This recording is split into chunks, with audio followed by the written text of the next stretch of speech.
할렐루야. 오늘도 산부 예배 함께 하시는 모든 분들을 주님의 이름으로 진심으로 환영하고 또 축복합니다. 벌써 9월입니다. 9월에도 이렇게 어김없이 저희는 각자의 자리에서 온라인 예배를 드리고 있지만 그럼에도 불구하고 이렇게 예배할 수 있음에 감사하는 그런 저희가 되었으면 좋겠습니다. 오늘도 그분을 바라고 그분 앞에 나온 그분의 사람들에게, 그분의 자녀들에게 말씀으로 인도하여 주시는 그 하나님을 우리가 이 시간 기억하며 이 시간에는 특별히 잠깐 묵상으로 기도하며 나아갔으면 좋겠습니다. 하나님, 오늘 예배 가운데 말씀하여 주옵소서. 주님의 뜻을, 주님의 그 마음을 우리에게 알려주셔서 우리가 그것을 따라 살아갈 수 있는 시간이 되기를 이 시간 함께 기도하기 원합니다. 주님 감사합니다. 아버지께서 주장하시는 시간, 아버지의 뜻을 발견하는 오늘이 되게 하여 주시옵소서. 감사합니다. 주님. 예수님의 이름으로 기도합니다. 아멘.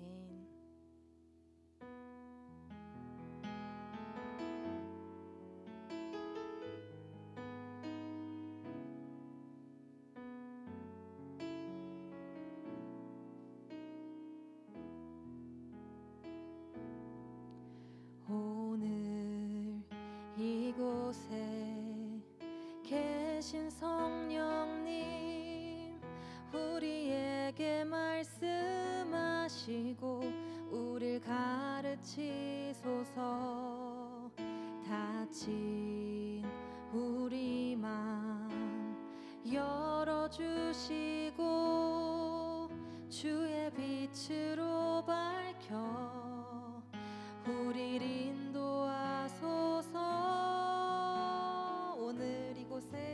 오늘 이곳에 계신 성령, 여러분이 계신 그곳에 성령님께서 함께하고 계심을 믿습니다.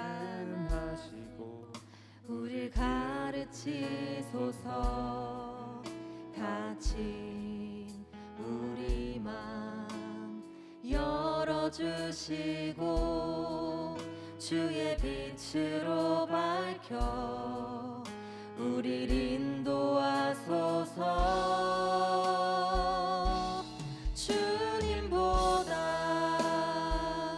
앞서지 않고 겸손하게 주님의 말씀 기다리니 주님 손에 우릴 드립니다. 사랑으로 인도하소서. 오늘 이곳에 계신 성령님, 우리에게 말씀하시고 우릴 가르치소서. 닫힌 우리 맘 열어주시고 주의 빛으로 밝혀 우릴 인도하소서. 주님보다 앞서지 않고 겸손하게 주님의 말씀 기다리니 주님 손에 우릴 드립니다. 사랑으로 인도하소서. 주님보다 앞서지 않고 겸손하게 주님의 말씀 기다리니 주님 손에 우릴 드립니다. 사랑으로 인도하소서. 창조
오늘도 우리를 사랑으로 인도하시는 하나님 감사합니다. 이 시간 우리의 유일한 구원 되시며 우리의 소망 되시는 그 하나님께 자유롭게 자리에서 일어나셔서 그 주님을 함께 찬양하며 나아갑시다. 찬양 중에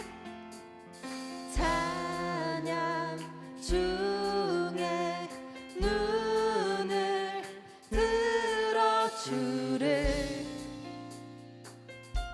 주를 보내. 아멘.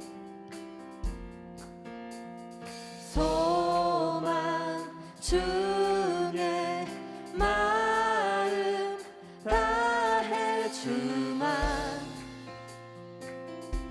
나 바라네. 주님을 볼 때 나에게 힘주시네. 주님만의 모든 두려움 사라져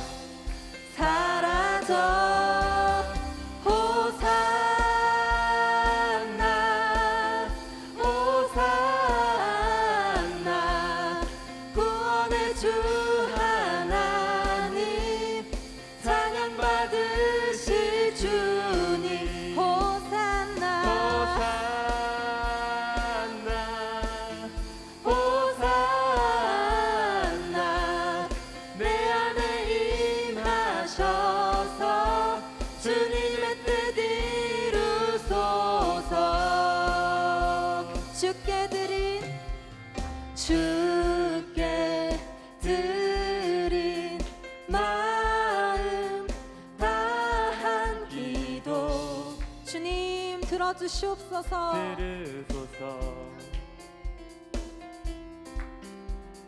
주의 나라 상한 영혼들을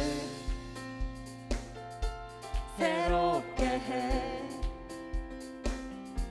주님을 볼 때 나에게 힘주시네.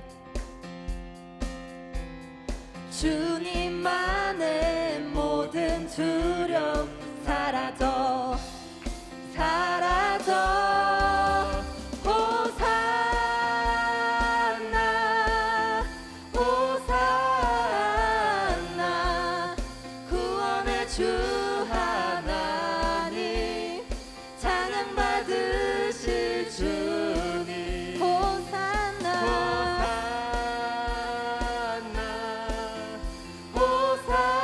호산나 내 안에 임하셔서 주님의 뜻 이루소서. 주님을 볼 때 나에게 힘주시네. 주님만의 모든 두려움 사라져. 주님을 볼 때 나에게 힘주시네. 주님만의 모든 두려움 사라져 아멘. 호산나 호산나 구원의 주 하나님 찬양 받으실 주님 호산나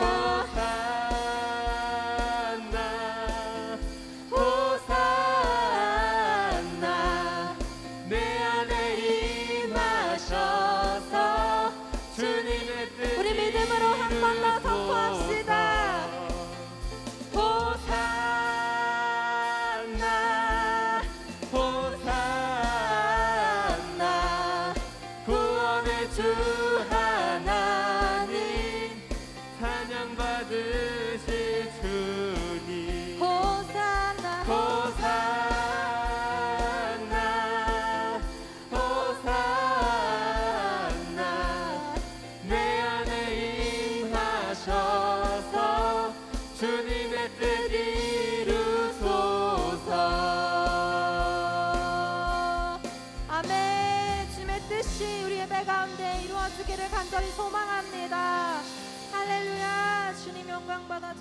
주옵소서.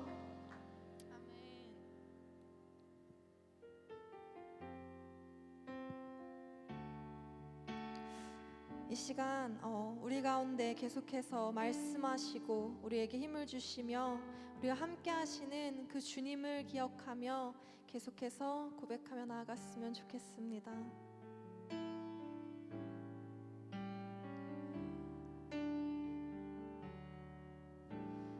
이 세상을 살아가는 동안에 나의 힘을 의지할 수 없으니 기도하고 낙심하지 말 것은 주께서 참 소망이 되시니. 한 번 더 고백합시다. 이 세상을 살아가는 동안에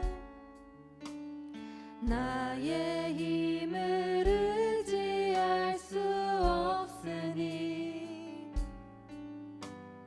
기도하고 낙심하지 말 것은 주께서 참 소망이 되심이라. 하나님의 꿈이 나의 비전이 되고 예수님의 성품이 나의 인격이 되고 성령님의 권능이 나의 능력이 되길 원하고 바라고 기도합니다. 주의 길을 걸어가는 동안에 세상에 거두지할 수 없으니 감사하고 낙심하지 말 것은 주께서. 우리 간절한 마음으로 한 번 더 찬양합시다. 주의 길을 걸어가는 동안에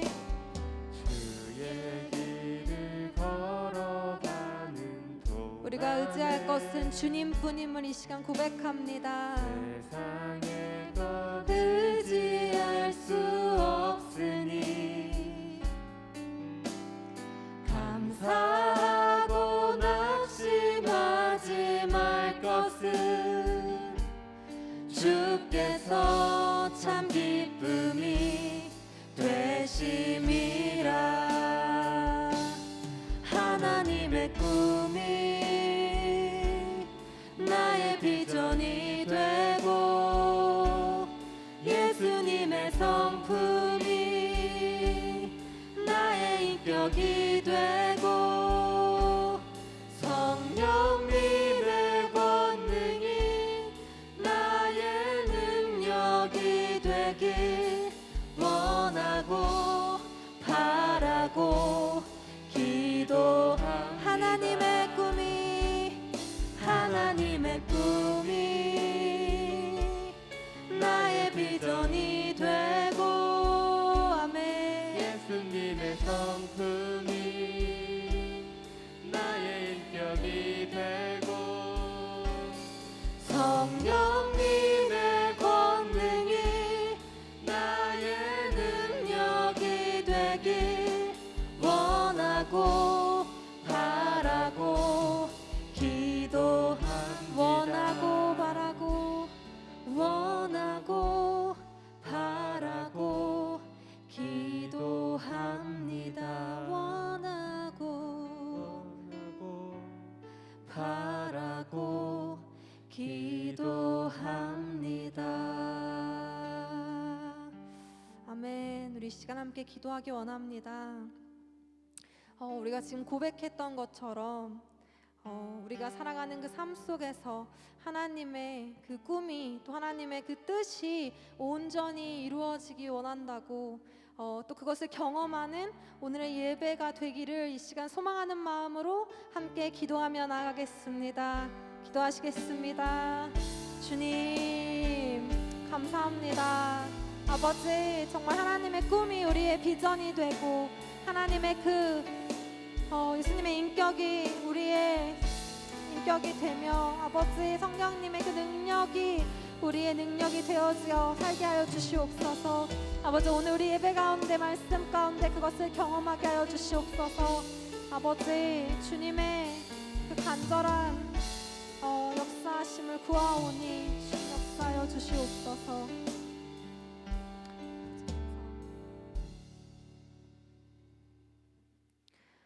변함없이 선하시고 신실하신 하나님, 오늘도 우리가 주님께 예배드릴 수 있음에 감사드립니다. 비록 함께 모여 예배할 순 없지만 각자의 자리에서 한 마음으로 하나님께 예배하게 하시고 그 예배를 기쁘게 받아 주소서. 오늘의 예배를 통해 하나님의 뜻과 그 마음을 우리에게 가르쳐 주소서. 그리하여 우리의 미련한 생각과 연약한 능력이 아닌 하나님의 지혜와 주께서 우리에게 날마다 부어주시는 새 힘을 의지하여 살게 하소서. 좋으신 하나님, 하나님께서 만드시고 보기 좋아하셨던 세상이 참 많이 무너지고 또 사람들은 하나님의 형상을 따라 지으신 모습과는 멀어진 삶을 살아가고 있습니다. 교회와 예배가 그 중심을 잃고 흔들리기도 하며 덕이 되기보다 많은 이들의 손가락질을 받는 상황을 마주하며 마음이 무너집니다. 하나님의 교회와 자녀들이 하나님께 드리는 예배가 본래의 목적과 모습을 회복하고 제사가 아닌 인애를 원하신다 말씀하신 하나님의 말씀을 기억하며 우리의 중심을 다시금 주께 온전히 드릴 수 있도록 회개케 하시고 기도하게 하소서. 항상 기뻐하라, 쉬지 말고 기도하라, 범사에 감사하라는 그 말씀을 기억하며 불평과 염려, 두려움 대신 감사와 기쁨 그리고 평안이 우리의 하루하루를 주장하게 하여 주소서. 모든 상황 속에서 우리의 마음을 지키시고 평안케 하시는 그 하나님의 은혜와 사랑에 감사드립니다. 사랑합니다. 예수님의 이름으로 기도합니다. 아멘.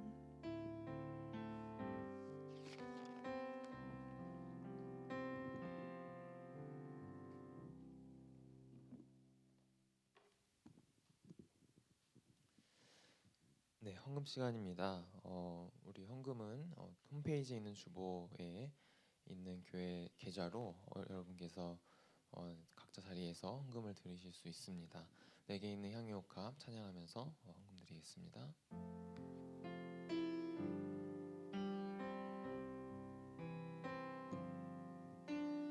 내게 있는 향유옥합 주께 가져와 그 발 위에 입 맞추고 깨드리니다. 다시 한번 내게 있는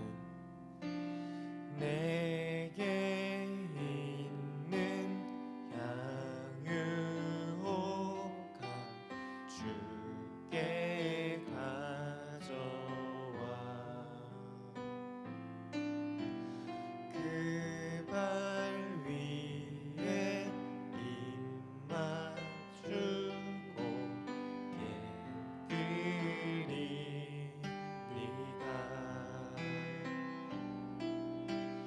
나를 위해 험한 산길 오르신 그 발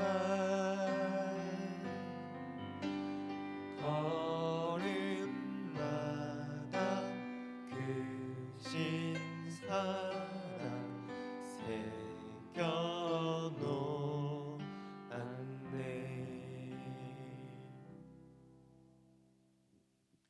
사랑하시는 하나님 아버지, 이 시간 주의 백성들 각자의 자리에서 이 시간을 기억하고 주님께 나와 엎드려 예배합니다. 하나님 그 각 처소 가운데 찾아가셔서 우리가 정성으로 드리는 이 예배를 주님 기쁘게 받아 주옵소서. 하나님 아버지, 우리가 죄로 물든 세상과 또 특히나 요즘 더 혼란한 세상을 살아가고 있습니다. 우리의 삶도 생계도 많이 위협받고 어지럽습니다. 하나님, 이럴 때에 우리가 더 진리 안에 굳게 서기를 원합니다. 복음이 우리에게 어떤 일을 행하였는지 우리가 그 진리를 더 깊이 마음에 새기고 더 굳게 믿음으로 인하여 모든 상황에서 자유하는 능력이 그 안에서 누려질 수 있도록 하나님, 우리 청년들과 모든 성도들을 주님께서 붙들어 주시옵소서. 날마다 더 주님 앞에 나아가고 말씀을 가까이 하는데 게을리하지 않으며 주님 앞에 주님을 만나게 하여 주시고, 그렇게 우리가 이 모든 시간들을 분주하고 또 혼란하지 않고 주님 안에서 이겨나갈 수 있도록 주님 우리를 붙들어 주시옵소서. 시간 주님께 우리가 가진 예물을 드렸습니다. 모든 소유가 주님의 것이고 또 나를 주님께 드리는 마음으로 드렸습니다. 기쁘게 받으시고 주님 일하시는 가운데 사용하여 주시옵소서. 예수 그리스도의 이름으로 기도합니다. 아멘.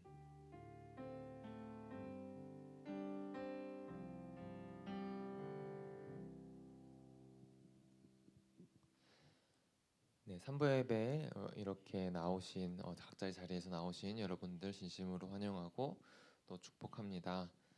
네, 다들 잘 계신지 모르겠어요. 우리 상황이 또 2.5단계가 계속 또 한 주 더 유지되게 됐는데, 네, 우리가 동요하지 않고 우리의 또 예배와 삶의 현장을 주님 안에서 잘 지켜갈 수 있는 여러분들이 되시었으면 좋겠습니다. 네, 오늘도 우리 교리 같이 하고 넘어갈 텐데요. 네, 제가 물으면 여러분이 답하시면 됩니다. 하나님의 율법을 완전하게 지킬 수 있습니까? 네, 타락 이후 인간은 하나님의 율법을 완전히 지킬 수 없습니다. 의인은 없나니 하나도 없으며 깨닫는 자도 없고 하나님을 찾는 자도 없고 다 치우쳐 함께 무익하게 되고 선을 행하는 자는 없나니 하나도 없도다. 아멘. 네, 오늘 주시는 말씀은 출애굽기 19장 1절부터 6절 말씀입니다. 네, 구약성경 출애굽기 19장 1절부터 6절 말씀, 우리 드라마 바이블로 주님의 말씀 듣도록 하겠습니다.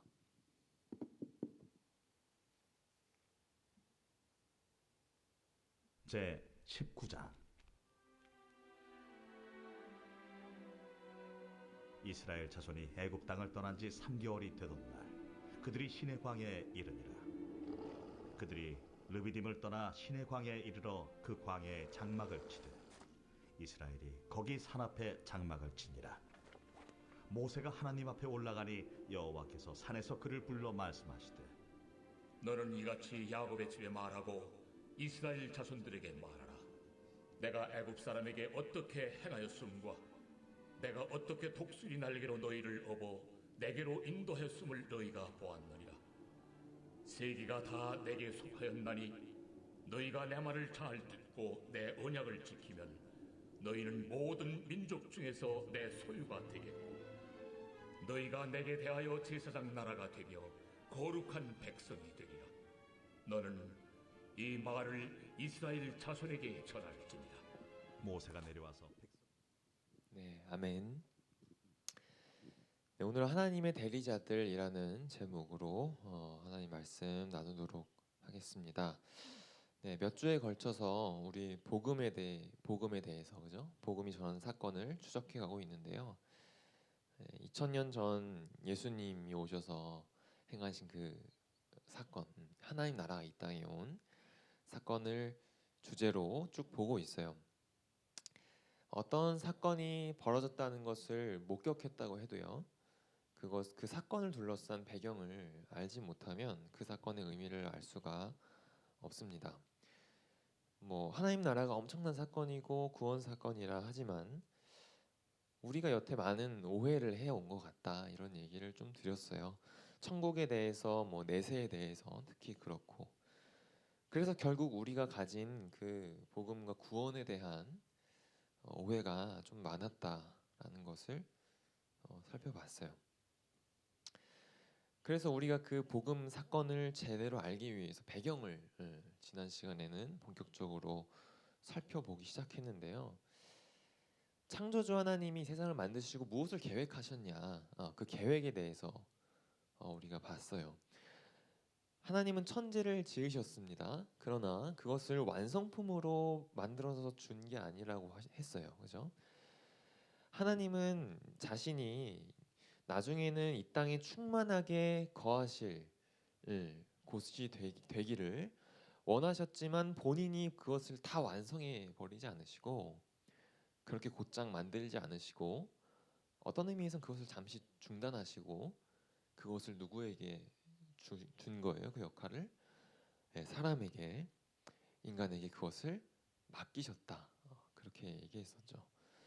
그래서 인간은 만물을 다스리면서 지키고 유지합니다. 그런 한편 하나님께서 두신 이 땅에 피조세계에 두신 잠재력을 기반으로 활용하면서 그리고 하나님께서 주신 지혜와 능력으로 주님이 이 세상에 충만히 임재하실 그 날을 내다보면서 그렇게 합당하게 이 세상을 만들어 나가는 거죠. 인간은 함께 모여서 사회를 이룹니다. 그래서 문화와 문명을 꽃피워 나가죠. 창조주의 지혜와 아름다움과 그 선함이 그 모든 문화와 문명 안에 살아 숨쉬게 만들고 그렇게 주님의 창조의 일을 우리가 이어서 감당하면서 주님의 영광을 드러내도록 사람은 그렇게 그런 식으로 주님을 예배하도록 부름을 받았어요. 곧 이 땅에서 선한 번영을 이루며 주님의 충만한 임재의 날을 준비하는 그런 자들이죠. 네, 그 지난주에 이제 살펴본 내용이 여기까지였어요. 자, 그런데 사건이 발생하잖아요, 그죠? 하나님의 이런 계획에 불청객이 끼어들게 됩니다. 창세기에 보면 뱀의 모습을 한 악한 존재, 사단의 존재가 그 에덴의 동산에 들어오는 것을 보게 됩니다. 악한 존재가 어떻게 생겨났습니까? 이 악의 기원에 대해서는 성경이 분명하게 말하고 있지는 않아요. 다만 창세기에서 분명하게 보여주는 것은 무엇입니까?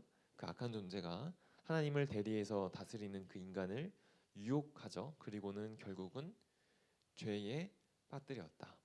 그것을 알려줍니다. 하나님의 대리자로서 하나님의 창조 프로젝트의 핵심인 인간을 타락시킨 거죠. 또 인간이 스스로 그것을 선택하기도 했죠. 유혹에 넘어가서. 그래서 주님의 계획은 위기를 맞죠.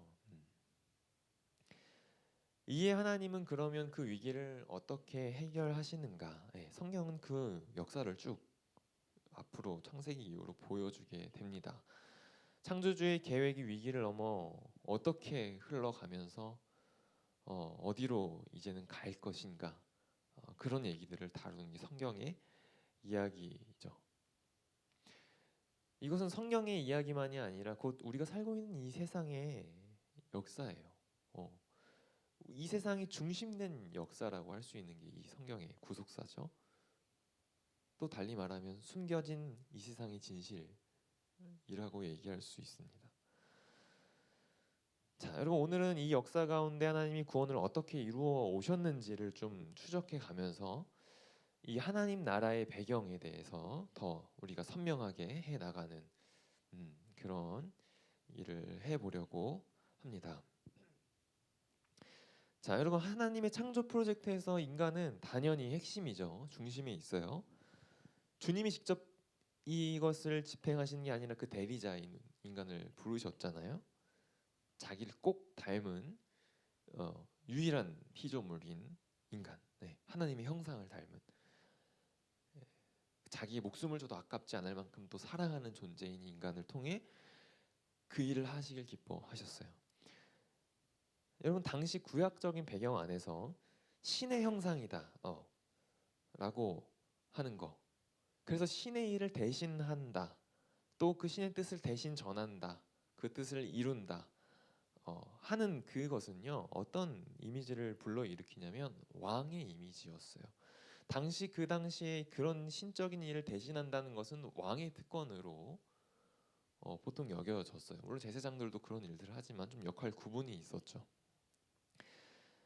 어, 일단 그 당시에는 왕이라는 존재는 신적인 존재로 여겨지기도 했죠. 그죠? 신의 아들로 여겨지기가 또 쉬웠고, 무튼 그런 신의 뜻을 전하고 그것을 행하는 존재였어요.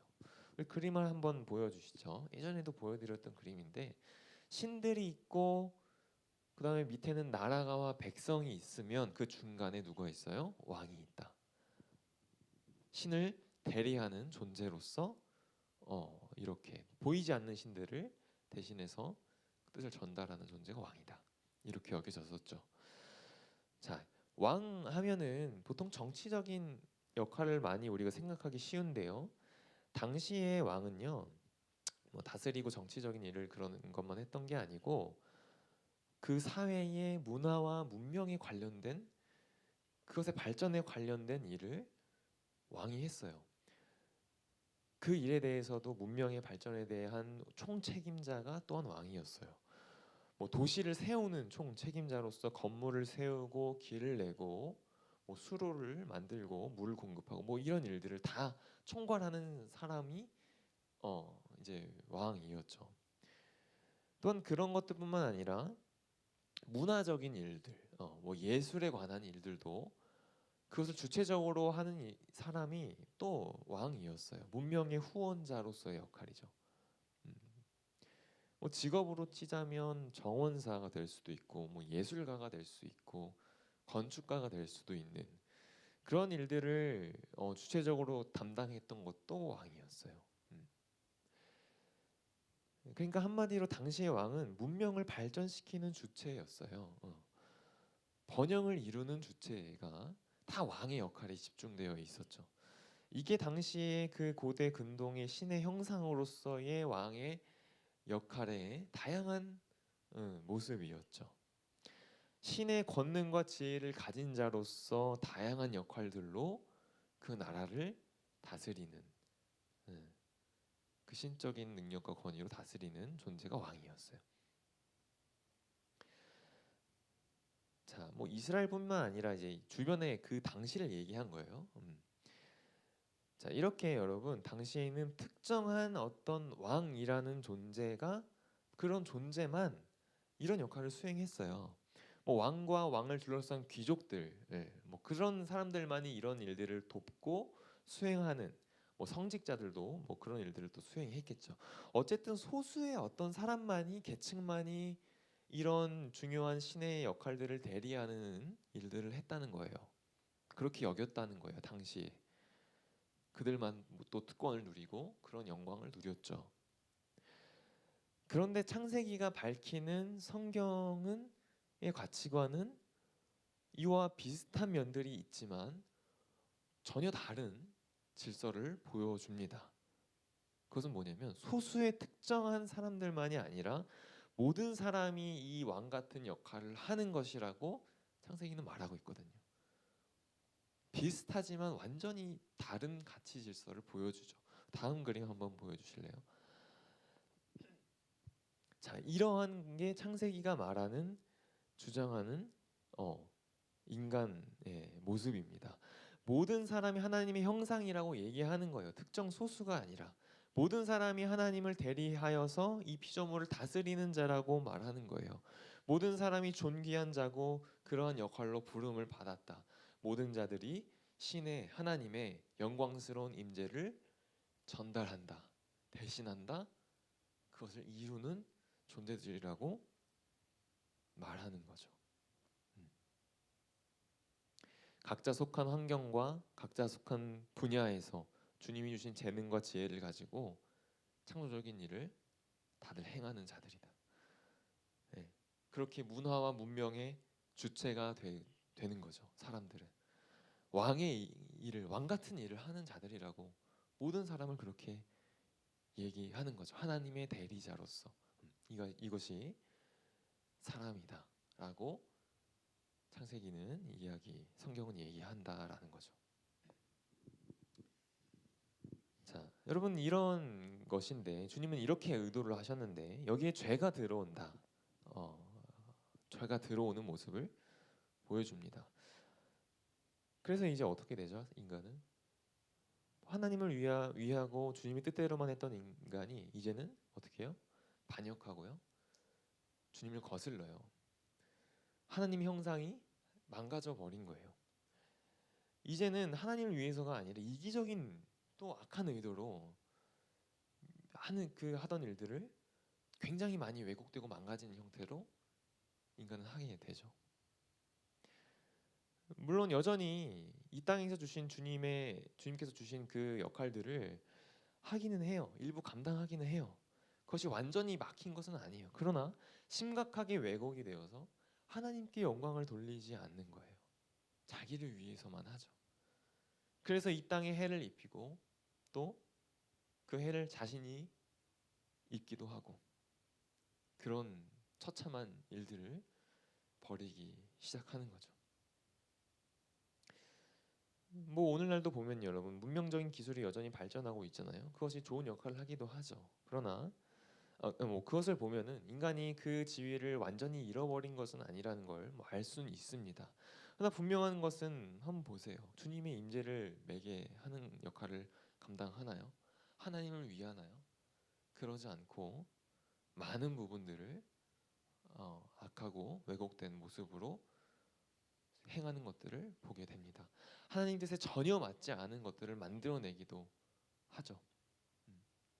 기술은 많이 발전했지만 그것이 얼마나 악한 일에 또 쓰이게 되고 그것이 얼마나 세상을 파괴하는 일이 되는지 또 인간 스스로 그 해를 얼마나 입고 있는지 하나님의 영광을 가리는 것은 말할 것도 없죠.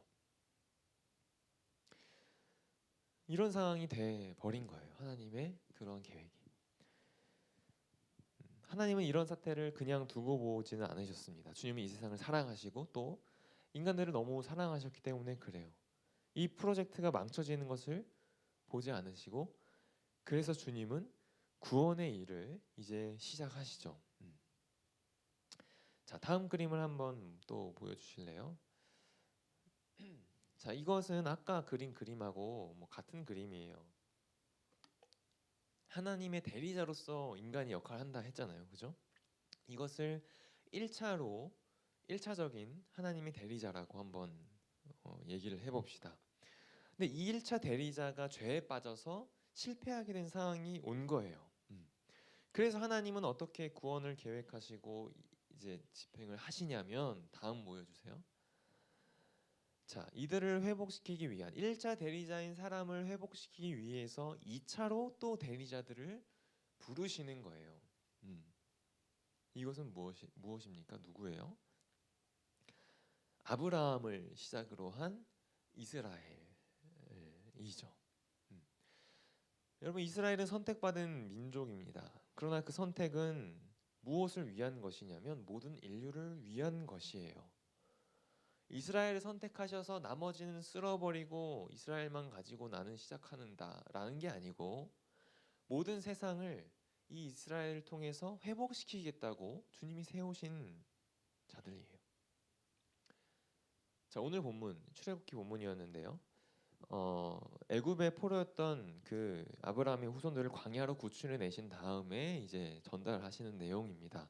그 중에서도 6절을 이렇게 보시면 뭐라고 말합니까? 제사장 나라가 되게 너희들을 불렀다고 얘기하죠. 제사장이 뭐 하는 사람입니까? 제사장. 예, 뭐 하나님과 사람 사이에 있는 자들 제사장이에요. 그 관계를 매개하는 중보하는 자들이 제사장이죠. 하나님의 뜻을 전하고 알리고 하는 사람들, 또 인간이 하나님께 예배드리고 하는 그 제사를 돕는 자들이 제사장. 하나님께서 보이지 않는 자신을 대신해서 나타낸 대리자이죠. 제사장은 그런 중개하는 역할을 하는 자들이에요. 근데 이스라엘을 부르시면서 너희는 그런 역할로 불렀다고 분명하게 시작부터 얘기를 하시는 거죠.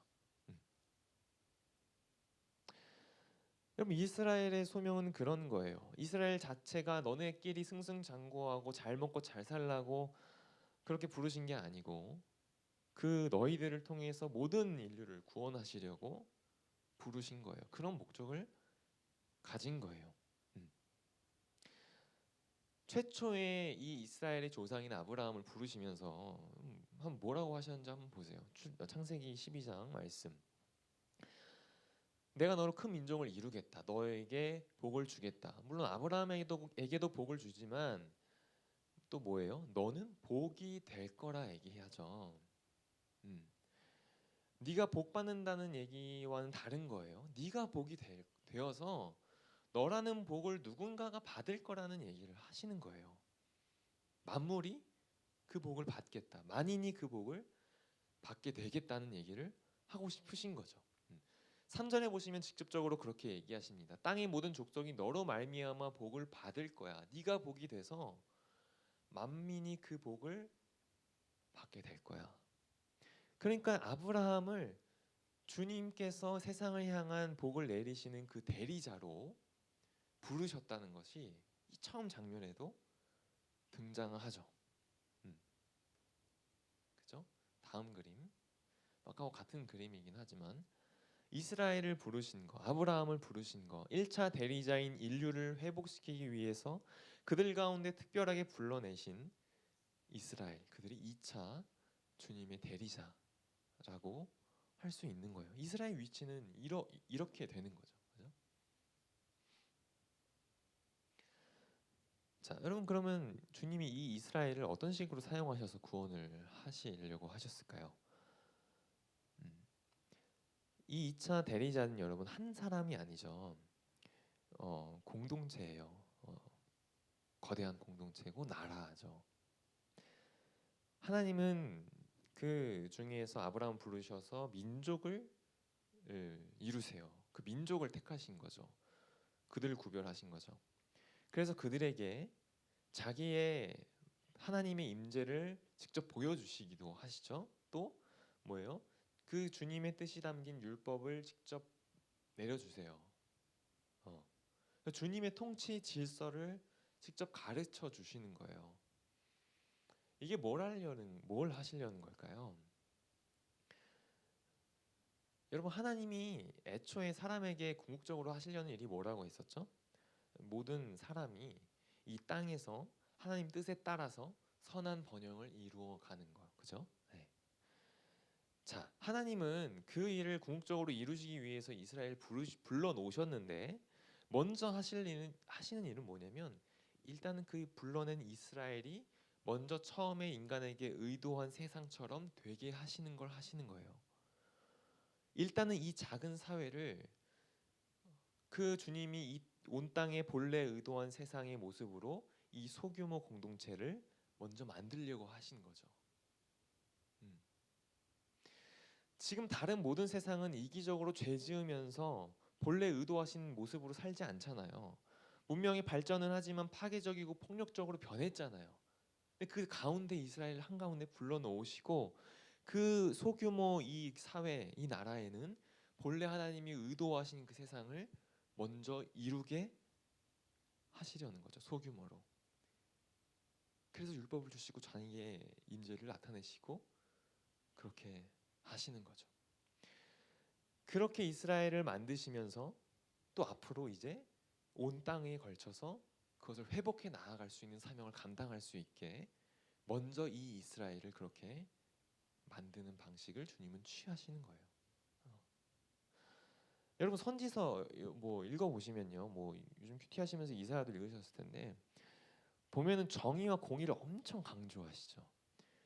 그러면서 너희 사회의 모습에 대해서 되게 많이 지적하시죠.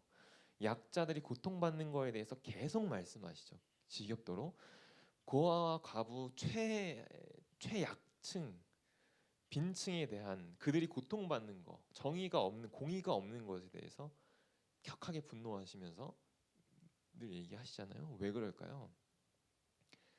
단순히 하나님 말을 안 들어서 그런 부분을 지적하신 걸까요? 불순종의 그것을 얘기하시려고 그런 걸까요?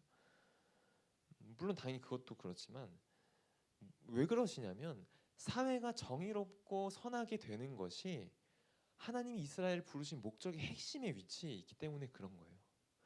이스라엘의 존재의 의미 자체가 뭐예요? 그런 정의롭고 주님이 본래 원하셨던 목적의 사회를 만드는 것이 그 이스라엘 부르신 목적의 가운데 있기 때문에 말하는 거예요. 소규모 형태로. 그것을 세상에 보여줘야 되는 자들이니까요. 이거는 부수적인 일이라고 말할 수가 없는 거예요. 단지 네가 내 말을 안 듣고 있는 게 한 가지 있다. 이 정도가 아니고 너네를 부른 목적이 그건데 네가 지금 그것도 안 되고 있다라는 걸 얘기하는 거예요. 여러분 하나님은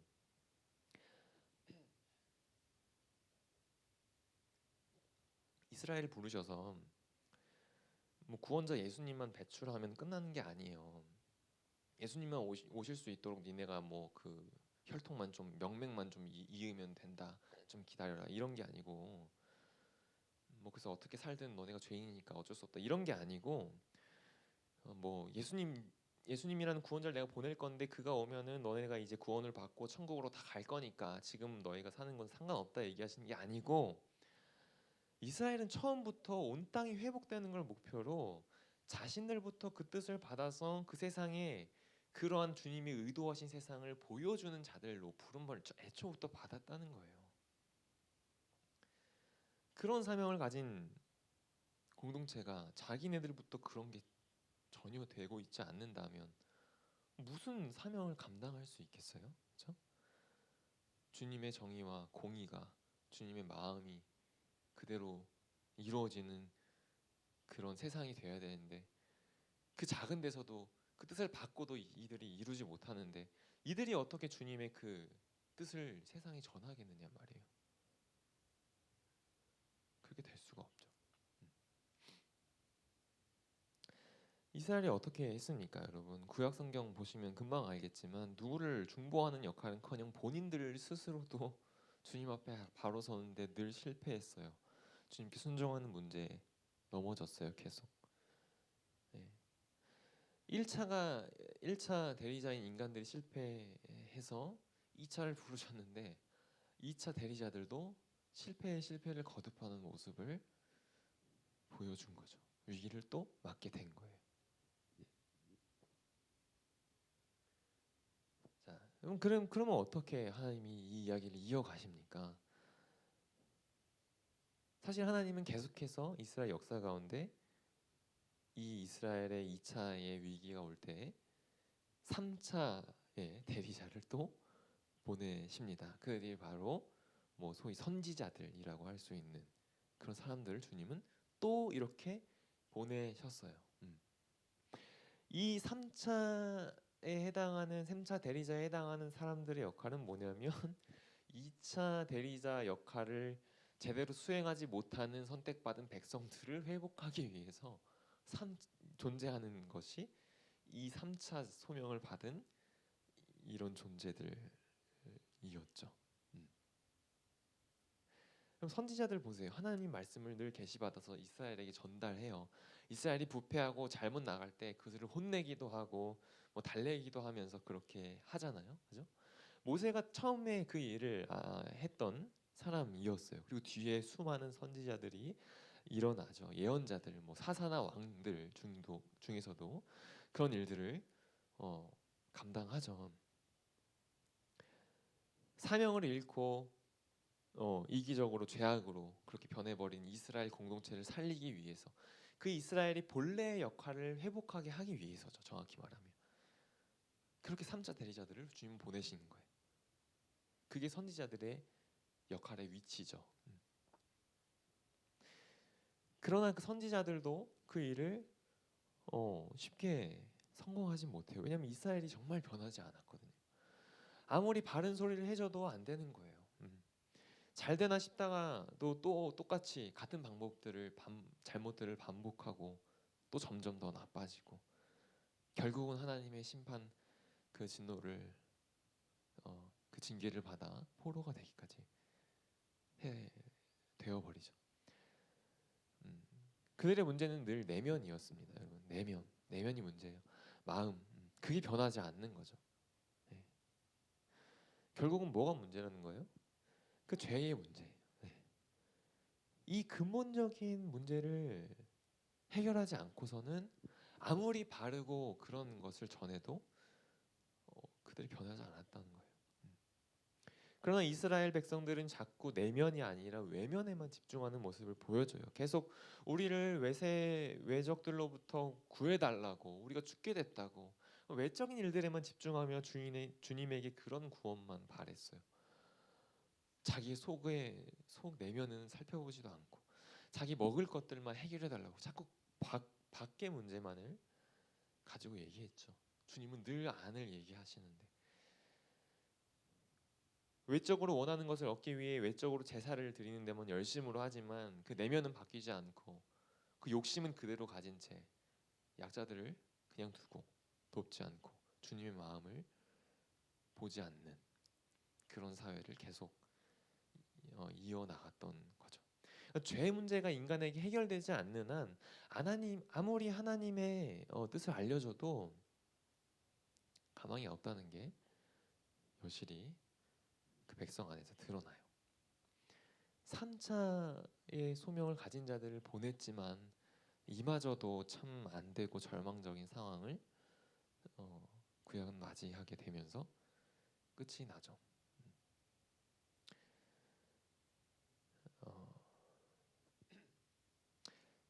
여러분 누가복음 20장에 보면요 포도원 농부 비유가 있어요. 이런 내용인데요. 포도원의 주인이 있었는데 농부들에게 이렇게 농부를 고용해서 자기 포도원을 세를 줬어요. 그리고 자기는 먼 타국으로 좀 나가서 오래 살게 됐어요. 주인이 멀리서 이 포도원을 세 줬으니까 세를 줘야 될 거 아니에요. 소출을 얼마를 바쳐야죠. 당연히 땅이 자기 거니까. 자, 그래서 세를 받으려고 포도원에 종을 보냈어요. 근데 그 세를 이제 준 농부들이 어떻게 했을까요? 종을 엄청 때린 다음에 아무것도 안 주고 그냥 보낸 거예요. 3명을 보냈어요. 이 주인이 종을 3명을 계속 반복해서 보냈는데 다 똑같이 많이 때려서 그냥 보내버렸어요. 아무런 세를 바치지 않았죠. 그래서 주인은 고심에 차서 마지막으로는 누굴 보내요? 아들을 보냅니다. 아들을 좀 보내면은 그들이 내 말을 듣고 또 존귀하게 대해주겠지. 그래서 아들을 보내요. 그러나 어떻게 됩니까? 네, 이 종들은 이 아들의 유산을 가로채기 위해서 그 아들을 죽이죠. 여러분 하나님이 이스라엘을 부르신 얘기를 했습니다. 자기를 대신해서 이 세상이라는 포도원을 너희가 좀 잘 가꿔라. 그렇게 대신 역할로 이스라엘을 포도원을 가꾸라고 세상이라는 포도원을 가꾸라고 주셨어요. 그러나 아무런 소출도 내지 않는 이 악한 농부 같은 이스라엘이었죠. 그래서 하나님은 자기 종들을 계속 보내셨어요. 너희가 그 역할에 맞는 소출을 너희가 순종의 열매를 맺으라고 선지자들을 보내신 거예요. 종들을 보내신 거예요. 그러나 어떻게 해요? 계속 말을 듣지 않죠. 그리고 하나님은 그 종들을 보내던 그 선지자들의 역할과 동일하게 마지막엔 누굴 보냅니까? 자기 아들을 보내십니다. 네, 저 그림 보시면 그 3차 대리자의 그 역할로서 최후로 누굴 보내요? 아들을 보내시죠.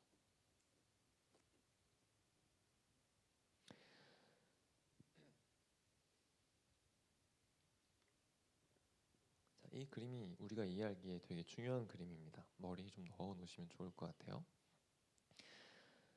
여러분 예수님은요 물론 이 세상의 구주시죠. 당연히 맞는 말인데요. 그분의 역할에 대해서 정확하게 논리 구조를 따져서 얘기하면요.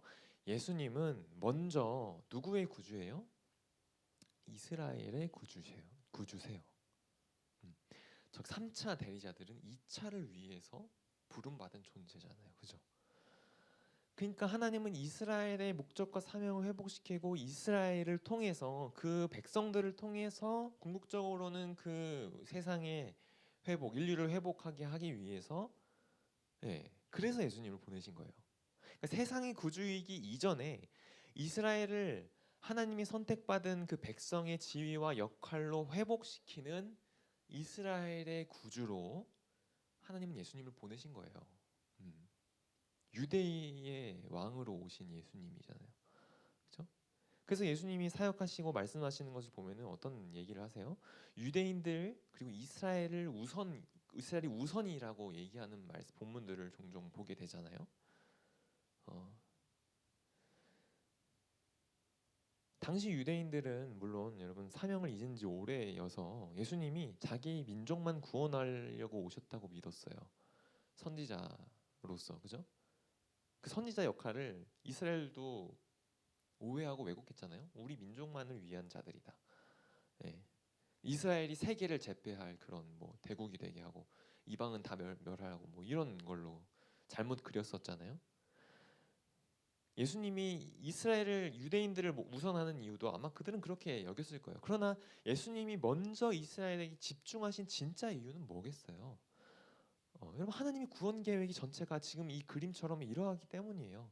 예수님의 역할은 1차적으로는 이스라엘의 회복이시기 때문에 그런 것이지만 궁극적으로는 이스라엘을 통해 온 인류와 세상을 회복하기 위한 그런 역할로 부르셨다는 거죠. 여러분 물론 이 이스라엘 하나님 백성은요 유대인들로만 구성된 이스라엘의 틀을 넘죠. 새로운 시대를 예수님 이후로 맞잖아요, 그죠? 누구예요? 어디로 이어집니까? 바로 교회로 이어집니다. 하나님 백성. 바울이 반복해서 뭘 가르쳤습니까? 혈통적 유대인들이 하나님 백성이 아니고 누가 백성이에요? 예수를 믿는 자들이 믿음으로 하나님 백성이 되는 거라고 말했어요. 하나님의 백성을 다시 바르게 정의해 줬어요. 그죠? 육체의 할례 받은 그 유대인들이 하나님의 백성이 자동적으로 되는 것이 아니고 진정한 할례는 마음에 하는 것이라고 얘기했어요. 혈통으로 되는 게 아니라 믿음이라는 모든 사람에게 해당하는 공통된 원리로 우리는 주님의 백성이 된다고 하나님의 백성에 대한 그 정체성을 다시 정의를 해줬죠. 그러니까 교회가 이스라엘의 역할을 이어받은 집단 존재가 된다는 거예요. 저기 이스라엘 그리고 땡땡하고 교회라고 말할 수 있겠죠. 예수님은 교회의 머리가 되십니다. 예수님은 자기 목숨으로 자기 백성들을 구원해 내셨어요.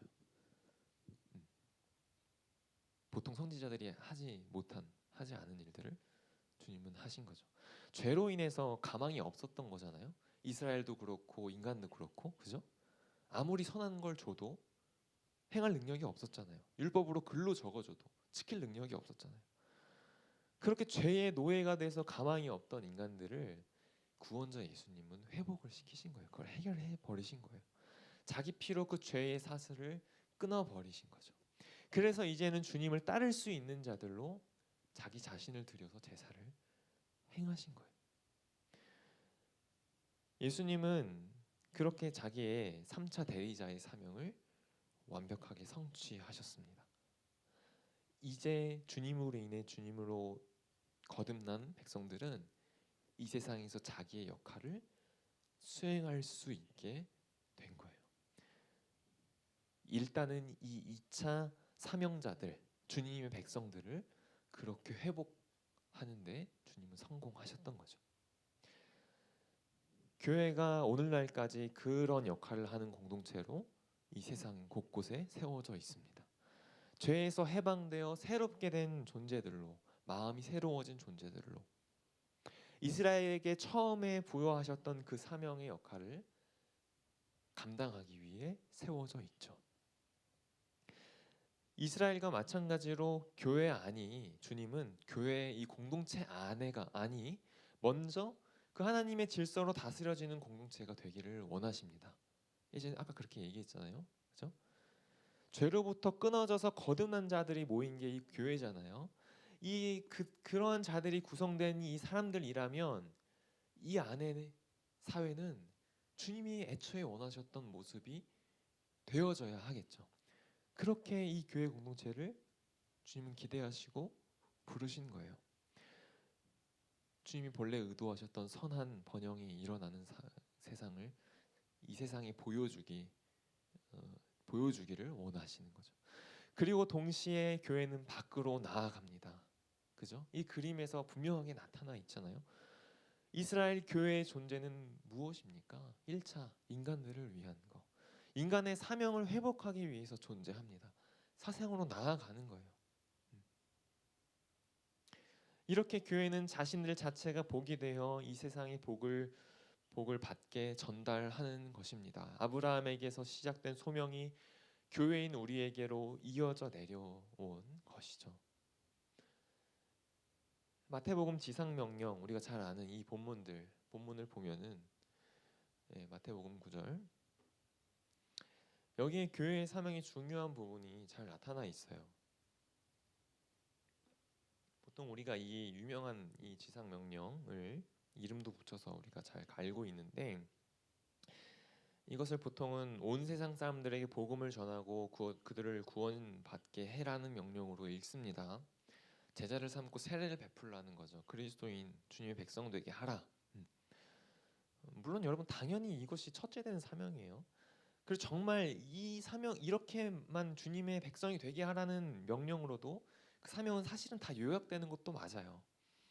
하나님 백성 삼지 않고 여러분 무슨 회복이 있겠어요? 그죠? 그러나 여러분, 우리가 이 지상명령을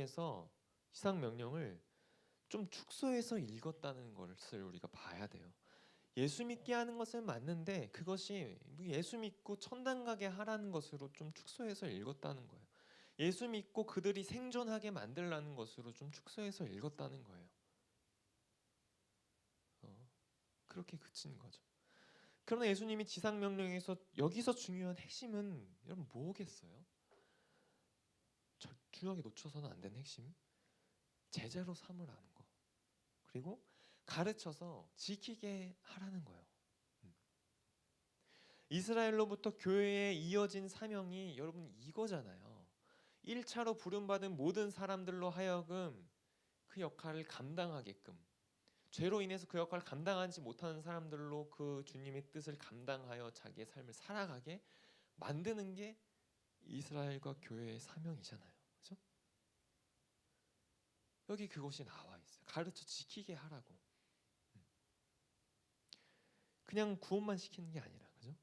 1차 대리자로서 왕 같은 제사장으로서 부르신 인간의 그 사명을 회복하게끔, 그래서 이 땅을 선하게 번영시켜 주님의 임재를 매게 하는 역할을, 이 끊어졌던 그 역할들을 이제 계속 행해나갈 수 있도록 만들라는 거, 그게 우리 제자들 교회의 사명이라는 걸 이 구절은 담고 있는 거예요. 그러나 우리는 그 예수 믿고 목숨을 부지하는 것에 초점을 많이 맞췄던 게 아닌가. 물론 주님의 백성 구원받지 않고 선한 번영은 이룰 수가 없겠죠. 그러나 백성 되기만 하면 된다는 메시지를 던져온 것 같다는 거예요. 가르쳐 지키게 하라, 이 부분은 그냥 플러스 알파 정도로, 뭐 하면 당연히 좋지만 그냥 일단은 백성 되고 구원을 받는 것, 그게 좀 훨씬 중요하다는 말로 그렇게 읽어온 거죠. 여러분 아닌 거예요. 왜 백성이 되게 하시는데요? 본래 인간에게 주신 사명, 하나님 형상으로서의 일을 계속 하시려는 것, 하나님의 창조 프로젝트를 이어지게 하려는 거잖아요. 본래 의도하신 세상이 되게 하시려는 것, 이게 핵심이고 궁극적인 목적이죠.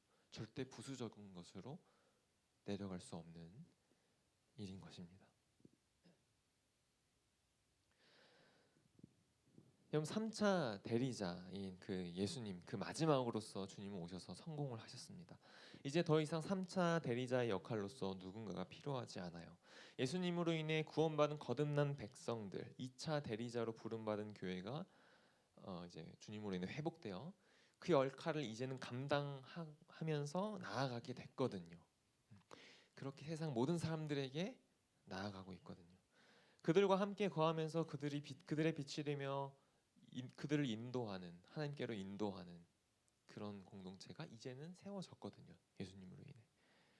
모든 인간들이 왕 같은 제사장으로서 주님의 창조의 손길을 이 세상에 전달하고 주님의 임재를 준비하는, 예, 그런 역할을 이제 교회가 감당하고 있으니까요. 그렇죠?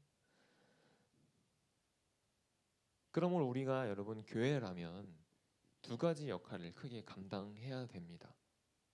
교회로서 첫 번째는 뭐 당연하지만 모든 사람이 예수를 믿고 주님의 백성이 되게 해야 돼요. 뭐 구원받게 해야 되는 거죠. 하나님이 원하시는 건 여러분 문명이 발전하는 것 자체가 아니에요. 주님의 뜻에 맞는 선한 번영이죠. 그렇죠? 주님께 순종하는 일은요 인간이 하고 싶다고 되는 게 아닙니다. 역사가 그걸 반증해 주잖아요. 이스라엘의 역사가 아무리 알려줘도 인간의 죄 문제가 해결되지 않고 사명은 인간에게 처음 주신 사명은 회복할 수가 없어요. 예수 믿고 거듭나지 않고는 하나님의 뜻을 제대로 알 수도 없고 이해할 수도 없고 그것을 지켜 행하는 건 더더욱 불가능하죠. 그리고 애초에 하나님을 어떻게 주인으로 믿지 않고 따르지 않고 주님의 임재를 매게 할 수 있겠어요? 뭐 당연한 거죠. 그러므로 인류가 주님이 주신 1차 대리자의 사명을 감당하게 하려면 주님을 당연히 믿고 거듭나게 돌아오게 해야죠. 예수 믿는 백성이 되게. 그리고 교회의 2차 두 번째 2차가 아니라 두 번째 사명이라 할 수 있는 것은 주님의 말씀을 순종하게 만드는 거예요. 1차 못지않게 중요한 거예요. 1차 다음에 오는 사명이기도 하고요. 최종적이라고 할 수도 있는 사명이죠. 가르쳐 지키게 하는 것. 여러분 여기서 특히 제가 강조하고 싶은 것은요. 이 순종에 대한 순종하게 하라는 명령은 뭐 소위 종교적인 행위만을 말하는 게 아니라는 점을 강조하고 싶어요. 주일 지키고 헌금하고 예배하는 이런 것을 순종하게 하라는 것만 얘기하는 게 아니라는 거예요. 예. 인간이 창조 때에 받은 그 사명, 예. 하나님 뜻대로 그렇게 행하게 하는 거, 일상에서 삶에서 그렇게 살게 만드는 게 그것도 교회의 사명이라는 거예요. 예. 여러분 그게 궁극적인 목적이었잖아요. 이 세상의 선한 번영이 모든 사람들로 하여금 각 삶과 인생에서 삶의 현장에서 일어나게 하는 거. 각자의 일터에서 주님의 손길을 대변하는 그런 일들을 하며 살 수 있게 이 땅에 그렇게 행하는 자들을 만드는 거. 또 죄가 들어온 이 세상은 또 세상에서는 또 할 일이 또 많아졌죠. 그 악한 환경에 맞서야 되는 일들도 우리가 해야 되잖아요. 주님의 뜻을 그 가운데서 지키고 고난까지도 불사하면서 주님의 의도에 맞는 선한 번영을 이루게 하는 거. 네. 그럼 교회가 그 역할을 해야 된다는 거. 그럼 이걸 잊어서는 안 되고 놓쳐서는 안 되는 거예요. 많이 오랫동안 놓쳐왔지만 내 생명을 살리신 게 끝이 아니죠.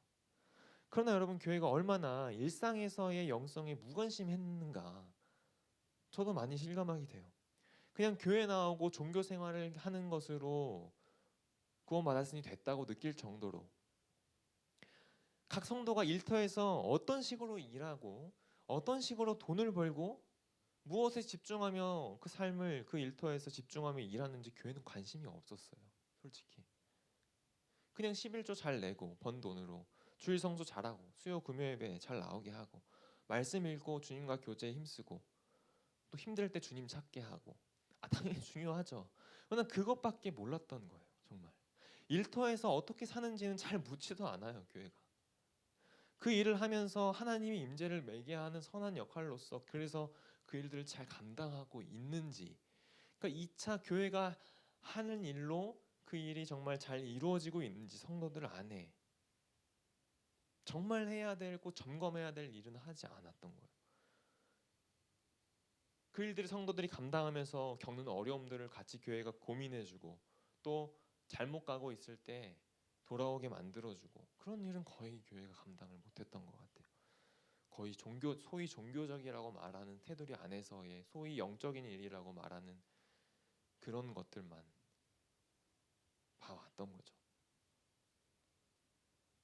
복음이 진정 무엇인지를 잘 파악하지 못해서 벌어지는 일이었던 것 같아요. 심지어는 불법적인 방식으로 돈을 벌고 또 직원들 다른 약자들에게 갑질을 버젓이 하면서 그 돈으로 헌금 많이 내고 뭐 선교 가고 그렇게 하는 사람들을 알게 모르게 지지하는 경우도 참 많았던 것 같아요. 그럼 주객이 전도된 거예요. 그럼 뭐 하려고 우리가 구원을 받았습니까? 나 하나 존재하려고 우리가 구원 받았습니까?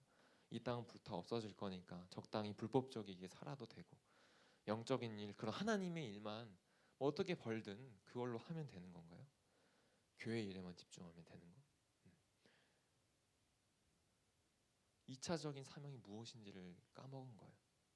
아니죠. 하나님은 여러분 이 땅에 관심을 끝까지 두시는 분이세요. 우리의 사회가, 우리의 일상과 일터가 궁극적인 그 관심이세요. 그래서 하나님 나라는 어디에 완성됩니까? 이 땅에 주님은 완성하시는 것이죠.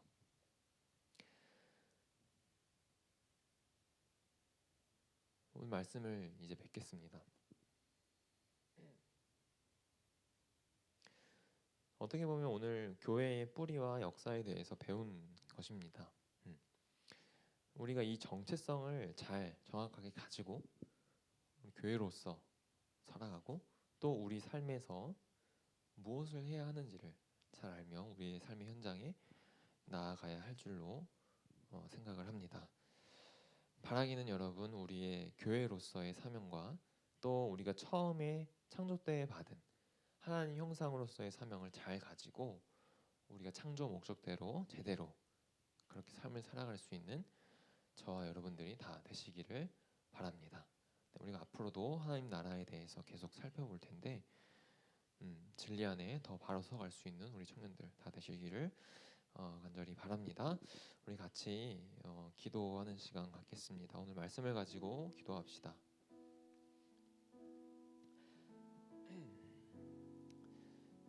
주님이 무엇을 이 땅에 하시려는지 그 계획을 우리가 알았고 그 계획이 틀어졌지만 주님이 어떤 방식으로 이것을 바로잡아 가시려고 하셨는지 그 역사 흐름 가운데 우리는 어디에 있고 교회는 어디에 있는지, 교회는 그래서 최종적으로 무엇에 힘써야 하는지, 복음을 전하고 구원시키는 일을 하지만 그것이 무엇을 향해 가는지 우리가 배웠습니다. 시간 우리가 기도하면서 이 말씀을 통해 여러분 각자에게 또 맞는 그 음성을 들려주실 것 같아요. 우리 그 음성에 집중하시면서 우리 각자 말씀을 놓고 기도로 나아가겠습니다. 살아계신 주님, 우리가 하나님 나라 대해서 보고 있습니다. 얼마나 그 주님의 복음을 잘 알지 못했는지, 우리가 얼마나 주님이 하려고 하시는 것은 바라보지 못한 채 오랜 시간을 살아왔는지 깨닫게 됩니다. 주님께서는 이 세상에 주님의 임재를 매개하는 이 땅에서 그런 세상을 만들고자 하셨는데 우리의 관심은 나 자신에게 있고 보이지 않는 세상에만 가 있었음을 고백합니다. 하나님 아버지, 우리가 이제 이 하나님 나라를 바라보고 주님이 일으키신 그 복음 사건을 제대로 바라보며 아버지 우리가 나아가기를 원합니다. 우리 사랑하는 청년들 그 하나님 나라에 눈뜨게 하시고 진실에 눈을 뜨게 하시고 아버지 하나님 각자의 삶의 자리에서 주님이 주신 그 사명을 가지고 이 땅에 관심을 가지신 그 하나님의 마음을 가지고 우리의 일터와 각 삶의 현장에 나아가 그곳을 회복시키고 주님의 뜻을 그 통치를 주장하며 부딪히고 싸우는 그런 존재들이 다 될 수 있도록 하나님 아버지 붙들어 주시옵소서. 아버지 하나님 우리 가운데 그러한 놀라운 주님의 나라를 보는 은혜를 하나님 허락하여 주시옵소서. 아버지 하나님 우리가 일터가 회복이 되기를 원합니다. 아버지 하나님 우리가 부정적으로 행하고 했던 모든 일들, 우리가 주일에는 주님의 뜻을 따르지만 평일에는 주님의 뜻과는 생각하지도 않고 그다지 양심의 가책도 없었던 그런 모습이었다면 회개하며 전 삶의 영역과 모든 삶을 주님의 뜻 안에서 예배하듯이 드릴 수 있는 그런 자들 될 수 있도록 주님 인도하여 주시옵소서. 하나님 아버지, 주님께서 이 땅에 대체 무엇을 하려고 하셨는지 그것을 이제 찾아가기 시작합니다. 주님은 이 땅에 관심이 많으시고 이 세상을 사랑하십니다. 우리를 만드시고 역할을 주시고 이 땅에 주님이 원하시는 아름답고 선한 그 세상과 사회를, 또 주님의 아름다움과 능력이 드러나는 선한 번영을 누리는 그런 것을 만들기 원하셨습니다. 하나님 아버지, 우리가 구원받은 백성으로서 죽을 날 기다리는 것이 아니라 그 사명을 주님의 피로 이제 감당할 수 있게 만드신 걸 알았다면 이제 그런 존재로 사람들을 변화시키는 교회의 사역에 내가 함께하는 한편, 또 나의 삶의 현장에서 내 삶을 본래 주님의 창조의 의도에 맞게 주님의 손길을 매게 하는 방식으로 선하게, 열심히, 성실하게, 또 죄와 악과 싸워가며 주님의 선한 방식을 고수하는 그런 삶으로 살아가겠습니다. 하나님 아버지, 우리의 이 결단을 귀히 보시고 또 앞으로 더 알아갈 하나님 나라가 주님 그 삶을 지지하고 우리의 온 삶이 그 나라를 위한 삶이 될 수 있도록 하나님, 우리 청년들과 모든 성도들을 주님께서 축복하여 주시옵소서. 우리에게 그 나라를 보여주시는 주님의 은혜에 모든 영광과 감사를 올려드립니다. 살아계신 예수 그리스도의 이름으로 기도합니다. 아멘. 이제는 우리 구주 예수 그리스도의 은혜와 하나님 아버지의 무한하신 사랑과 성령의 사귐과 역사가 우리에게 주신 사명을 분명하게 알고 주님과 함께 살아가기로 마음에 소원하는 모든 주의 백성들 머리 위에와 사랑하는 예양 청년들 머리 위에와 강북 우리 교회 위에 이제로부터 영원토록 함께 있을지어다. 아멘.